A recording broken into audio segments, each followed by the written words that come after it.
नमस्कार दोस्तों, मैं राजकुमार कोठारिया आज आप सभी के लिए कुछ नया लेकर आया हूँ। देखिए, यहाँ पर आप सभी को सभी यात्रीगण आपको सभी लेटे हुए दिख रहे हैं। देखिए, ना तो इनके पास कोई रास्ता है, ना तो ये कोई ऐसे लोग हैं जो बहुत ज़्यादा अमीर हैं। आप इनकी तरफ देखिए, सभी अलग अलग प्रकार के लोग हैं, सभी अलग अलग मानसिकता वाले लोग हैं, सभी अलग अलग वर्ग वाले लोग हैं। मतलब इसमें एक उच्च वर्गीय भी हो सकता है, एक मध्यम वर्गीय भी हो सकता है और एक निम्न वर्गीय भी हो सकता है। देखिए, अगर ये भैया की बात की जाए तो ये निम्न वर्गीय में आते हैं। इधर देखिए, आप इसी प्रकार से अगर हम बात करें, यहाँ पर देखिए, ये सभी उच्च वर्गीय और मतलब आपको हर एक प्रकार के वर्ग का व्यक्ति दिखता है। पर मुझे ये बताइए कि स्टेशन क्या सही ढंग से व्यवस्थित आपको दिख रहा है?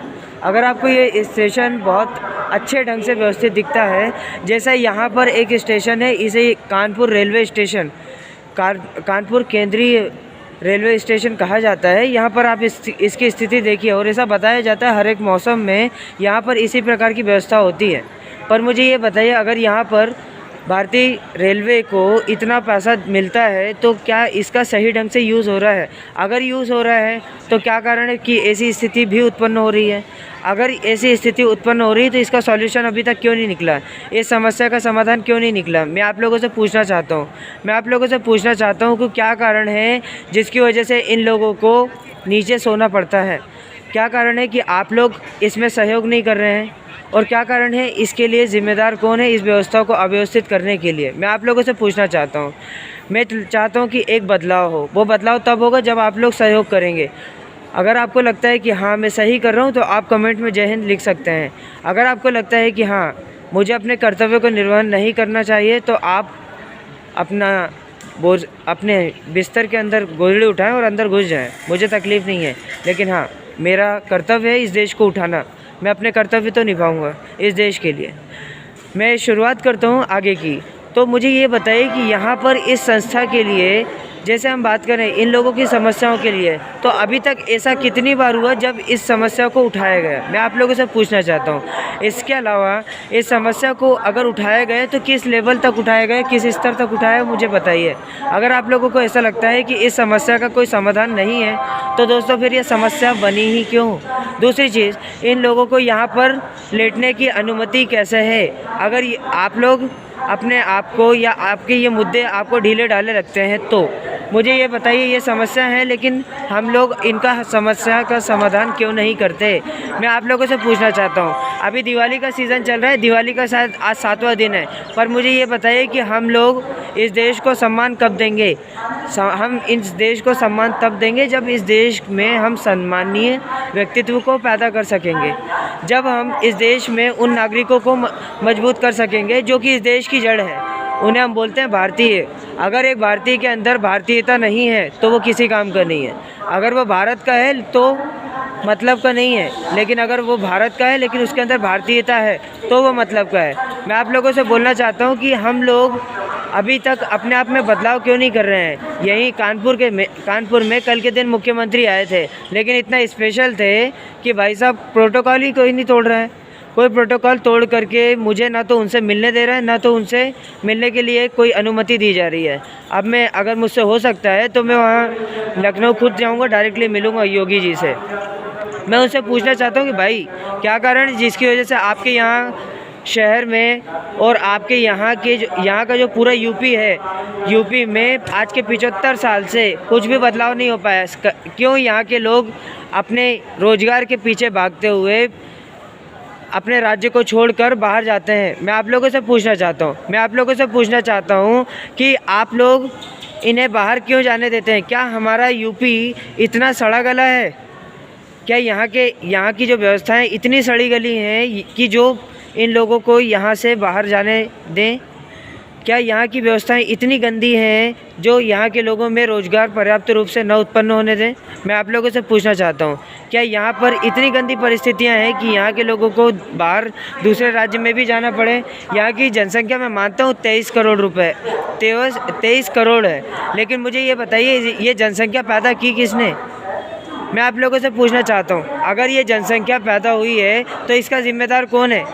हम अगर हम बात करते हैं जनसंख्या के उत्पन्न होने की, जनसंख्या ज़्यादा तो उसकी वजह से प्रोडक्शन ज़्यादा, मांग ज़्यादा। जब मांग और आपूर्ति, डिमांड और सप्लाई ज़्यादा रहेगी तो डेफिनेटली उसके लिए आपको चीज़ें भी ज़्यादा लगेंगी, और चीज़ें ज़्यादा लगेंगी तो आपकी आवश्यकताएं भी बढ़ेंगी, आपकी नीड्स बढ़ेंगी, आपकी फ़िज़िकल नीड बढ़ेगी। आपका जो प्रोडक्शन है वो आपको प्रोडक्ट भी ज़्यादा लगेंगे। तो दोस्तों, हर छोटी सी चीज़ से आपको बड़ी बड़ी चीज़ें एक दूसरे से इंटरकनेक्टेड लगेंगी। अंतर ऐसा कहें, उसको हिंदी में क्या बोलते हैं मुझे नहीं पता, लेकिन हाँ, एक दूसरे से अंदर से जुड़ी हुई, आपको आंतरिक रूप से एक दूसरे से कसी हुई मिलेंगी। दोस्तों, मैं आप लोगों को बोलना चाहता हूँ कि अगर आप लोग वास्तव में बदलाव चाहते हैं तो सबसे पहले मेरा सहयोग करें। आप लोग सहयोग करें ना करें, उधर से मैं आपसे ये नहीं बोल रहा हूँ कि मेरे अकाउंट में इतने रुपए डलवा दो या वो कर दो। मैं आप लोगों से बस ये बोल रहा हूँ कि आप लोग दिल से वहाँ से दुआएँ दे सकते हैं कि हाँ, ये छोटा भाई हम लोगों के लिए बढ़े, इस देश के लिए बढ़े, उन बेरोज़गारों के लिए बढ़े जो बेरोज़गार होते हुए भी बेरोज़गार ही हैं, उनको रास्ते तक नहीं मिलते हैं। मैं उन गरीबों का मसीहा हूँ जो ज़िंदा तो रहता है लेकिन मरे हुए रहता है, क्योंकि इन लोगों के पास, उन अमीरों की बात की जाए, वो किसी काम के नहीं, जिनके पास हराम का पैसा है, लेकिन अगर कोई गरीब मरता हो तो उसके लिए पानी तक नहीं है। अगर मैं बात करूं उन अमीरों की जिनके पास हज़ारों करोड़ों रुपए है, लेकिन अगर कोई गरीब मरता होगा ना तो उसके लिए पानी तक नहीं है। मैं ऐसे लोगों की बात करता हूं जो कि अमीरों में पैदा हुए हैं लेकिन उनके अंदर हृदय तक नहीं है, दिल तक नहीं है। तो ऐसे लोग किस काम के हैं यार? मुझे खुद बताइए आप लोग बताइए कि ऐसे लोग इस देश के लिए कलंक हैं या नहीं? वो काला धन देश के अंदर ही है, क्योंकि इनके पास काली कमाई है, और काली कमाई देश को बदनाम नहीं, देश को बर्बाद करने के लिए है। तभी तो ये इस देश की काली कमाई को, मतलब इस देश से कमाया हुआ काला धन विदेश में काला धन बनाते हुए पहुंचा देते हैं। इसी प्रकार के मुद्दे मेरे पास बहुत सारे दोस्तों, क्योंकि मेरे पास कोई लिमिट नहीं है। I am unlimited. I know I will do all the things and one day in that day I will be on the peak point of the world, because I know who am I. I am Rajkumar Kothare from Indore. I will do something well for this country because this is my duty. Therefore I am trying again and again, and one day will be mine, because I know every day is mine. Therefore I am trying to do something well for those people who are needy, because these are my people, these are my India, these are my universe, and these are my state. Therefore I am trying. So come soon, we will meet again with a new video. If you think that this person is speaking a truth, so subscribe my channel, subscribe, like, comment and share, because without your support I can't do anything. Because someone says if you want to do something well, so firstly try to do well. I am trying to do something well for this country, so please come and meet me.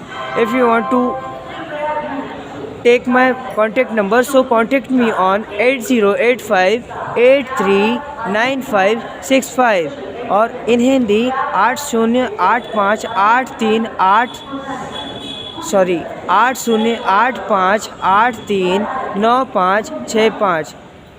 आपको दोस्तों बहुत सारे मुद्दे मिलेंगे मेरे साथ में। अगर आप लोग वास्तव में इस भारतीय पर विश्वास रखना चाहते हैं तो कमेंट में जय हिंद ज़रूर लिखें। जय हिंद, जय भारत।